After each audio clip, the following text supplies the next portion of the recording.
আর আমার প্রত্যেকটা কথা আপনার বিরুদ্ধে যাবে, আপনার পক্ষে যাবে না। আর ওই জন্য আমি বক্তৃতা দেই না। আমার প্রত্যেকটা কথা আপনার বিরুদ্ধে যাবে মানে, আমি যদি এখানে সুদের বক্তব্য দিই তাহলে যে সুদ খায় আমার কথা তার বিরুদ্ধে গেল না। বুঝতে পারছেন কি? যদিও আপনার এদিকে সুদখোর নাই, তাই না?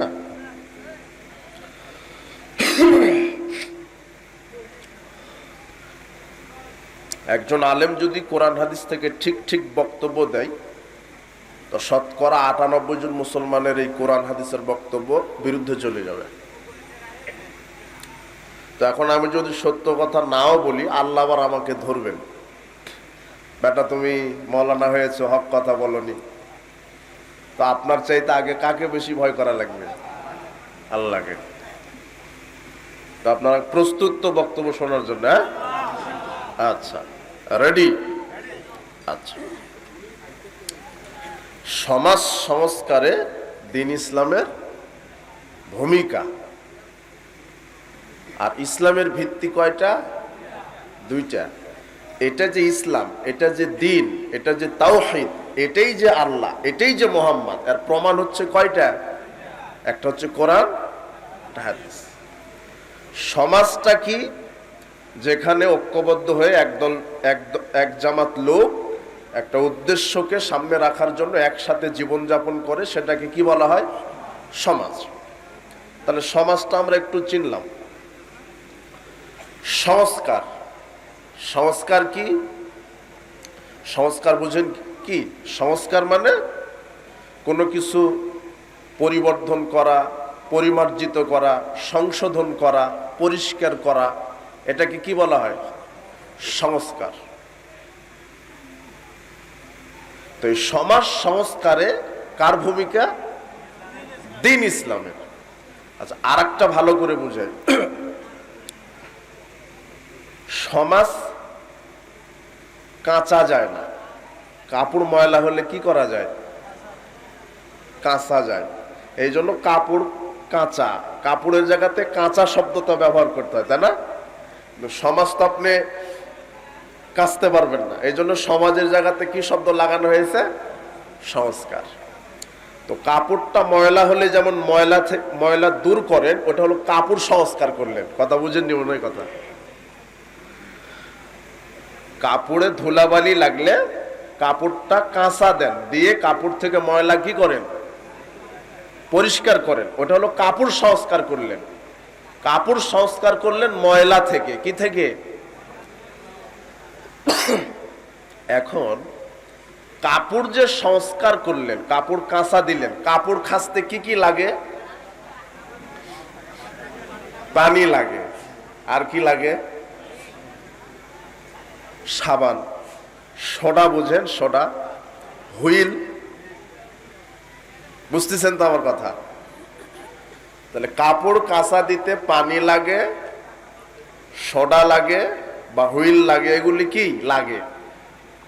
কাকে পরিষ্কার করতে? কাপড়কে। আর কাপড় কখন পরিষ্কার করেন? যখন কাপড় কি হয়ে যায়? তো আজকে আমাদের সমাজটা ময়লা হয়ে গেছে। কি হয়ে গেছে? এই জন্য সমাজটাকেও খাঁচা দেওয়া লাগবে, কাঁচা দেওয়া লাগবে। কথা বুঝেননি? সমাজ ময়লা হয়েছে। পোশাক ময়লা হয় বালি, ধুলা, কোনো রং, এগুলি লাগার কারণে পোশাক কি হয়? ময়লা। আর সমাজটা ময়লা হয়েছে কিসে? সুদে। কিসে? সুদ। সুদ, সমাজে সুদ নেয়, সুদ, ঘুষ, এগুলো হচ্ছে সমাজের ময়লা। কাপড়ের ময়লা কি? ধুলা, বালি, এগুলি কিসের ময়লা? আর সমাজের ময়লা হলো সুদ, ঘুষ, দুর্নীতি, জেনা, ব্যভিচার, বেপর্দা, মাদক, গান বাজনা, জুয়া, লটারি, এগুলি কিসের ময়লা? সমাজের। এখন এই সমাজ থেকে সুদ নির্মূল করতে হবে, ঘুষ নির্মূল করতে হবে, দুর্নীতি নির্মূল করতে হবে, অশালীন বাদ্যযন্ত্র নির্মূল করতে হবে, জেনা ব্যভিচার, মাদক, জুয়া, লটারি এগুলি নির্মূল করতে হবে। তো কাপড় ময়লা পরিষ্কার করতে সাবান, সোডা এগুলি লাগে। আর সমাজ থেকে সুদ, ঘুষ, দুর্নীতি, মাদক এগুলি পরিষ্কার করতে দুইটা জিনিস লাগবে, একটা হচ্ছে কোরআন, একটা হাদিস। আমার কথা কি বুঝতে পারলেন? এখন পানি আছে, সোডা আছে, সাবান আছে, এক বালতির মধ্যে পানি দিলেন, সাবান দিলেন আর কাপড় রেখে দিলেন, কাপড় আপনা আপনি পরিষ্কার হয়ে যাবে না একজন ধোপা লাগবে? কাপড় যারা খাসে তাদেরকে কি বলে? ধোপা বলে। এটা একটা এটা বোঝানোর জন্য বলছে। আপনিও তো কাঁচা দেন, তাই না? আপনার স্ত্রী কাঁচা দেয়, তো আপনা আপনি তো কাপড় পরিষ্কার হয়ে একেবারে যায় না, ওকে নিজে কি করতে হয়? খাসতে হয়। তো এই কোরআনটা আছে না, আপনার বাড়িতে আছে না? হাদিসও তো আছে, হাদিসের কিতাব কোরআনটা। এই কোরআনটা সুন্দর কাপড় দিয়ে পেঁচিয়ে, র‍্যাক না তাক বলেন, তাকে এভাবে সাজিয়ে রাখেন। 11 মাস পরে যখন রমাদান আসে তখন এভাবে বাহির করেন, তাই না? 11 মাস পরে কি আসে? রমাদান। এরপরে খতম দেওয়া শুরু করেন, 1 খতম, 2 খতম, আর মোড়ে মোড়ে চা খান আর গল্প করেন, এবারে রমাদানে তুমি কত খতম? তো বলছে যে আমি 2 খতম। তুই? তা আমি 4 খতম। আর আমার বউ 10 খতম। আপনি? বলছে আমি এমনিতেই খতম। মানে শুধু খতম দেয়। এই কোরআনটা র‍্যাকে উঠানোর জন্য আসেনি। এই কোরআন আমি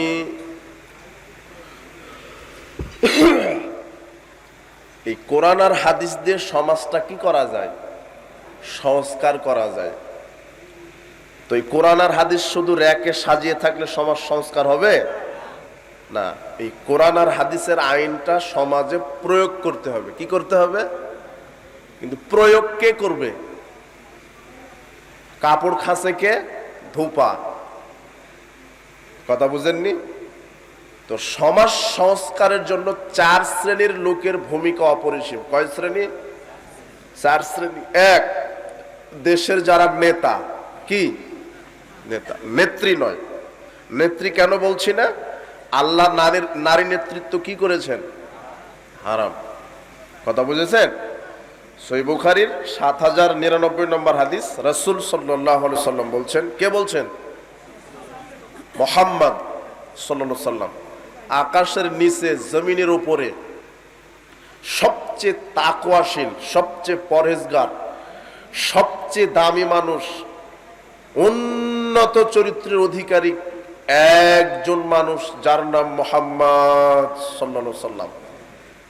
এই ব্যক্তিটা বলছেন, লা ইউফলিহা কওমুন ওয়ালাউ আমরাহুম ইমরাতান। যেই দেশের একজন নারী নেতৃত্ব হবে সেই দেশে গজব নাজিল হবে। এই কথা কে বলছেন? হ্যাঁ, এটা বিশ্বাস করেন? এটা যে মুহাম্মদ সাল্লাল্লাহু আলাইহি সাল্লাম বলেছেন, বিশ্বাস করেন? তো আপনার নেতা বিশ্বাস করে?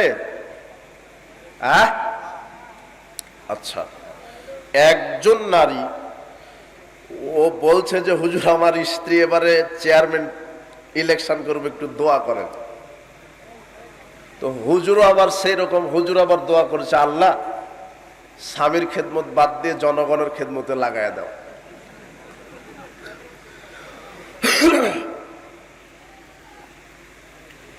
এই জন্য নেত্রীর কথা আমরা বলি না। আর যারা নেত্রীর জন্য দোয়া চায় তাদের জন্য আমরা কি করি না?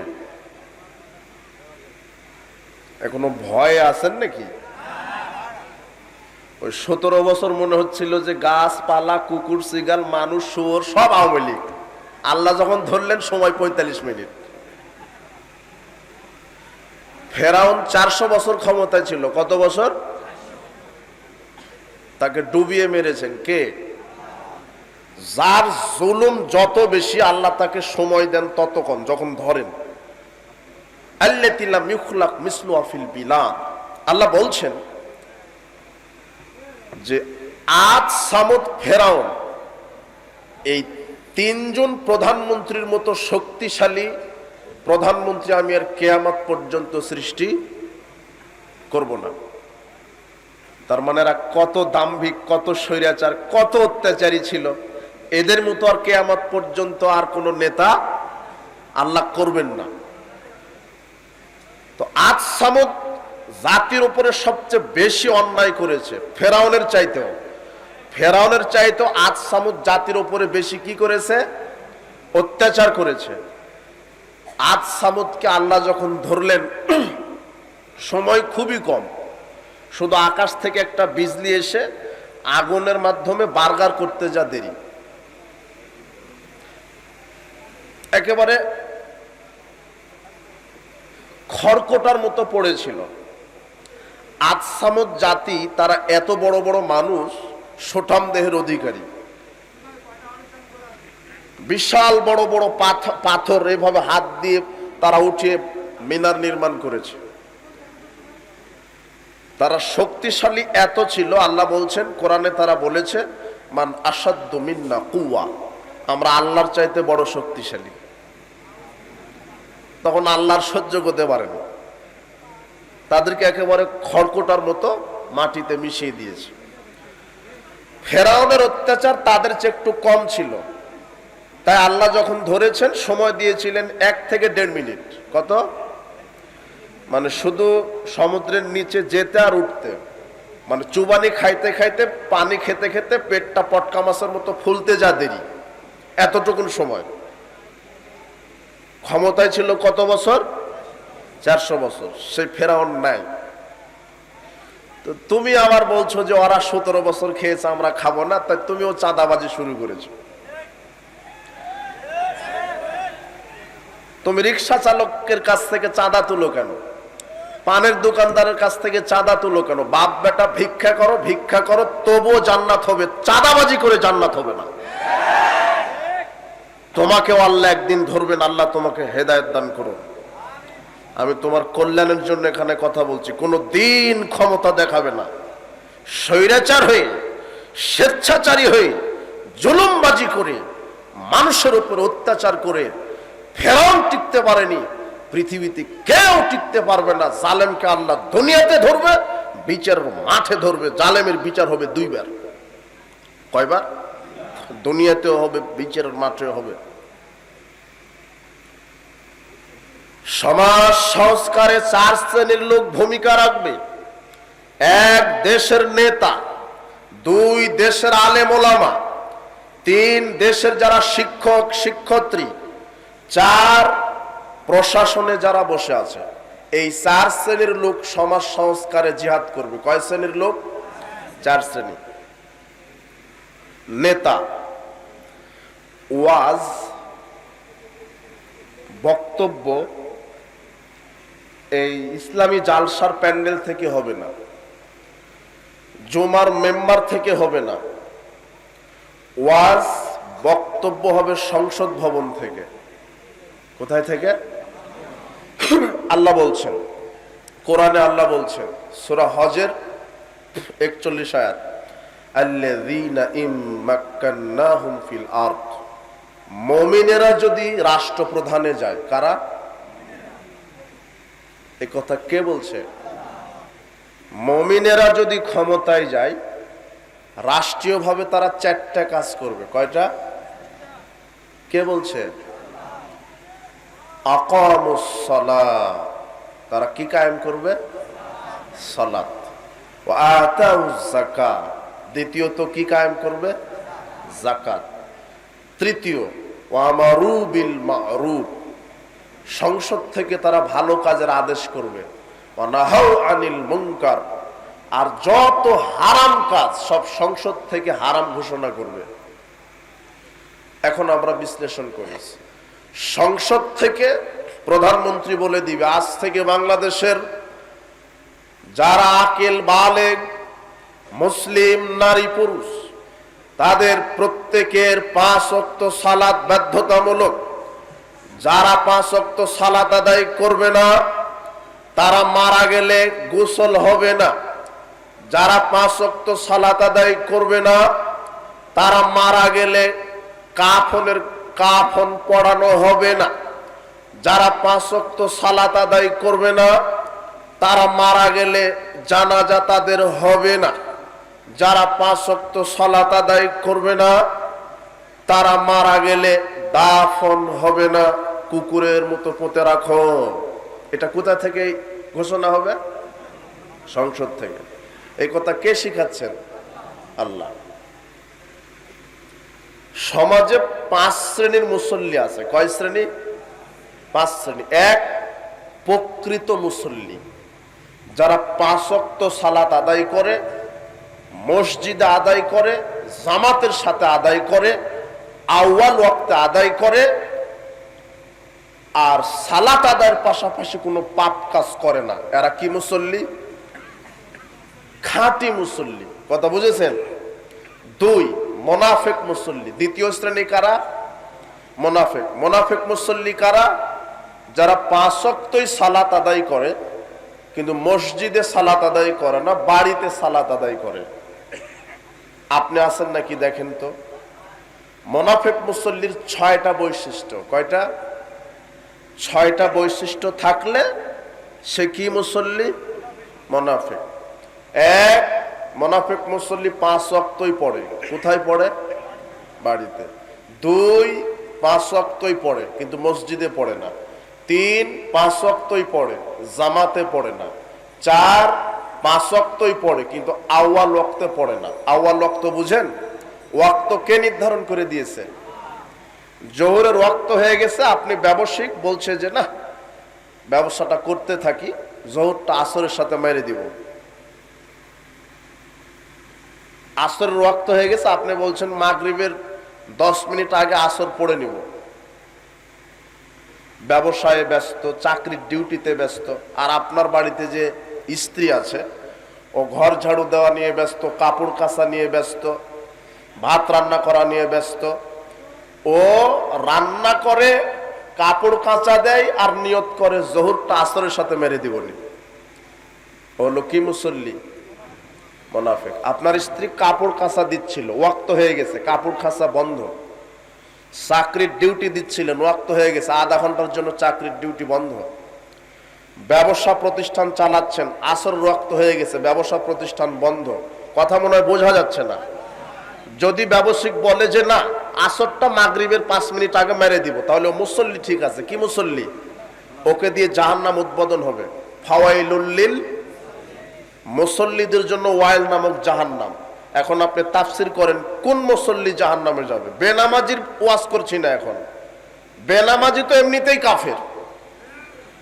যারা সালাত আদায় করছে তাদের ব্যাপারে বলা হচ্ছে। আল্লাহ বলছেন ফাওয়াইলুল লিল মুসল্লিদের জন্য ওয়াইল নামক জাহান্নাম। কারা? এই যে এরা নিজের গতিতে সালাত মেরে দেয়, ও পড়ে নিব এক সময়। এলো মুনাফিক মুসল্লি। কি মুসল্লি? যে জামাতে পড়ে না, এ মুনাফিক মুসল্লি। যে মসজিদে পড়ে না, মুনাফিক মুসল্লি।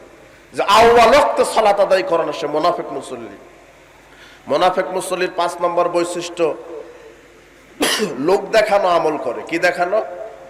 লোক দেখানো। যদিও মসজিদে 2-1 ওয়াক্ত যায়, নিয়ত থাকে যে যাক মানুষ আমাকে দেখুক যে আমি বড় মুসল্লি। এলো মুনাফিক। 6 নম্বর বৈশিষ্ট্য, রুকু সেজদাতে চুরি করে আর সালাত আদায় করে পাপ কাজও করে বেড়ায়। যারা রুকু সেজদা ঠিক মতো করে না, আল্লাহর নবী বলছেন আসরাকুন নাস আল্লাযী ইয়াসরিকু সালাতাহু, সবচেয়ে বড় চোর সালাত চোর। আল্লাহর নবীকে জিজ্ঞাসা করা হলো কাইফা ইয়াসরিকু সালাতাহু, আল্লাহর নবী কিভাবে মানুষ সালাতকে চুরি করে? তখন আল্লাহ নবী বলছেন লাইতুম রুকুআল সুজুদাহা, যারা রুকু সেজদা ঠিক মতো করে না তারা সালাত চুরি করে। আপনার স্ত্রী যে সেজদাটা দিয়েছে, আল্লাহর নবী বলছেন পৃথিবীর নারী পুরুষ এমন ভাবে সেজদা করো যাতে করে পেটের তল দিয়ে ছাগলের বাচ্চা চলে যেতে পারে। কিসের বাচ্চা? কিন্তু আপনার স্ত্রী যে সেজদা দিয়েছে, পিঁপড়া যদি যেতে চায় তাহলে মাথার ওই দিক দিয়ে যেতে হবে। হলো মুনাফিক মুসল্লি। আর কোন শয়তান নাকি বলেছে যে না নারীরা সালাতে দাঁড়াবে 2 পা জোড় করে, লজ্জাস্থানের না হলে কানেকশন হবে মাটির সাথে। লম্বা ভাবে সেজদা দিলে স্তন ঝুলে থাকবে, মাটির সাথে কানেকশন হবে। নাউজুবিল্লাহি মিন যালিক। নারী পুরুষের সালাতের কোনো পার্থক্য নেই। নারী পুরুষের সালাতের পৃথিবীতে কোনো পার্থক্য নেই। যারা বলেছে পুরুষ নাভির নিচে বেঁধে সালাত আদায় করবে আর মহিলা বুকের উপরে হাত বেঁধে সালাত আদায় করবে, এই হাদিস পৃথিবীতে নেই। এই হাদিস কোথায় নেই? আপনার এই লালমনিরহাটের সবচেয়ে যে বড় আলেম, তাকে সকালে জিজ্ঞাসা করবেন যে হাদিস আছে কোথায়, পৃথিবীর কোন হাদিসের কিতাবে আছে, সহি না, জয়ীফ না, এটা জাল হাদিস, আরবিতে লেখা থাকলেই হবে, দুনিয়াতেই নাই হাদিস, এমনিতেই চলছে। বলছে যে পুরুষ বাঁধবে নাভির নিচে, মহিলা বাঁধবে কোথায়? বুকের ওপরে। পৃথিবীর কোন হাদিসের কিতাবে আরবিতে লেখাই হয়নি, এমনিতেই চলছে।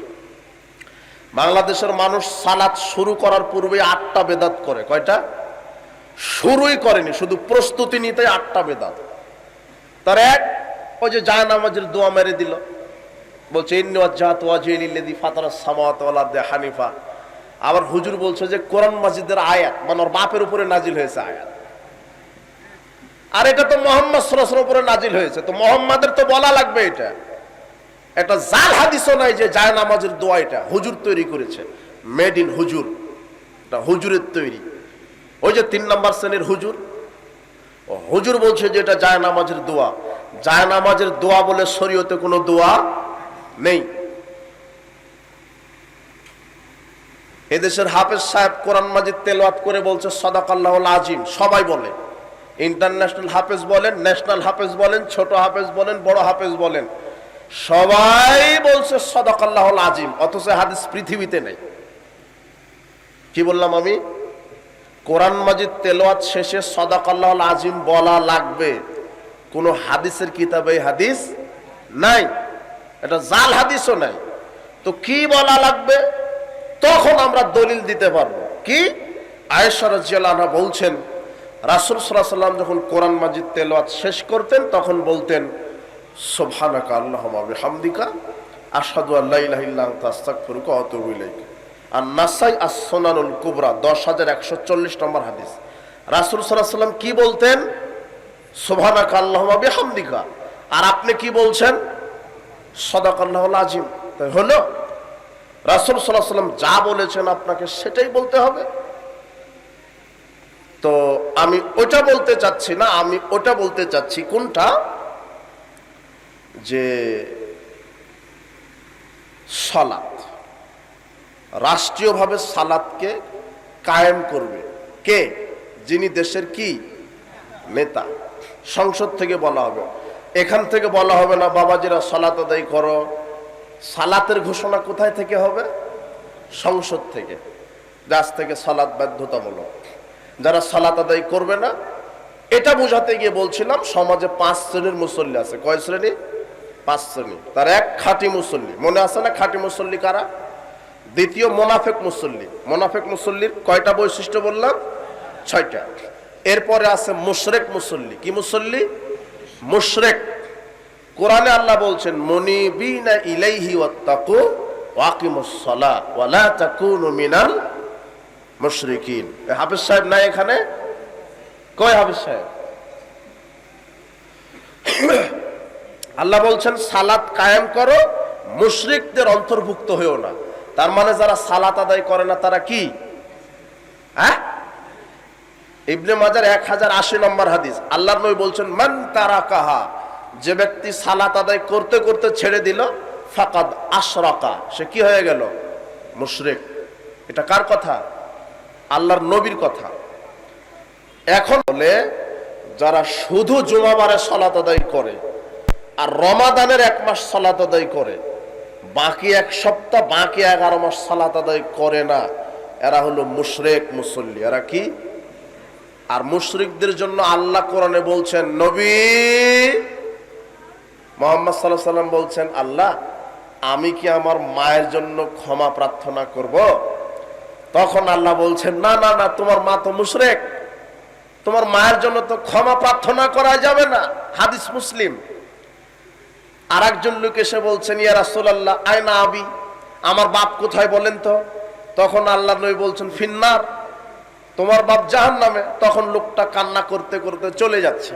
আল্লাহর নবী এভাবে ডাক দিয়ে বলছেন, শোনো, ইন্না আবাকা ও আবি ফিন্নার, তোমার বাপও জাহান্নামী, আমি মুহাম্মাদের বাপও কিন্তু সন্দেহ আছে নাকি? দুটাই হাদিস বুখারী মুসলিমের। মুহাম্মদ সাল্লাল্লাহু আলাইহি ওয়াসাল্লাম তার মা আমিনার জন্য আল্লাহর কাছে ক্ষমা চাইবেন। আল্লাহ কি বলছেন? এই তোমার মা মুশরিক হয়ে মারা গেছে, তার জন্য দোয়া করা চলবে না। তো বেনামাজি কি তোর জানাজা করাচ্ছেন কেন? কে বলেছে আপনাকে? পৃথিবীর কোন মুহাদ্দিস বলেছে? যদি কেউ বলে থাকে তাহলে মূর্খ মুহাদ্দিস।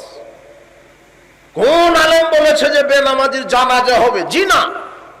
যারা শুধু জুমাবারের সালাত আদায় করে, যারা শুধু রমাদানের সালাত আদায় করে, এরা মুশরিক। এরা মারা গেলে এদের জন্য কাফন পরানো যাবে না, এদের গোসল দেওয়া যাবে না, এদের জানাজার সালাত আদায় করা যাবে না, এদের দাফন চলবে না। আশ্চর্য কথা! কুকুরের মতো পুঁতে রাখতে হবে, এই কথা আল্লাহ বলেন, এই কথা মুহাম্মদ সাল্লাল্লাহু আলাইহি ওয়াসাল্লাম বলেন। আল্লাহ বলছেন মুশরিকদের জন্য দোয়া চলবে না। আল্লাহর নবী বলছেন যারা সালাত আদায় করতে করতে সালাত ছেড়ে দেয় তারা মুশরিক। যারা শুধু জুমাবারের সালাত আদায় করে, যারা শুধু রমাদানের সালাত আদায় করে, বাকি 11 মাস সালাত আদায় করে না, এরা মুশরিক। এরা মুশরিক। এদের জানাজা করা যাবে না, এদের কাফন দেওয়া যাবে না। আশ্চর্য কথা! এরা যদি কোনো গরু খাসি জবাই করে, সেই গরু খাসির গোশত খাওয়া হারাম। আমার কথা মনে হয় বোঝা যাচ্ছে না। আমার এই বক্তব্য বুঝবেন যখন সমাজে 99 জন মুসলমান সালাত আদায় করবে শতকরা। এখন 99 জনই করে না, তাই বক্তব্য আপনার আগে টোটালি উল্টা। বলে কি অবাক কথা! বেনামাজি যদি মোরগটা জবাই করে, ওই গোশত কি করা যাবে না? ও মুশরিক। কথা এটাই চূড়ান্ত।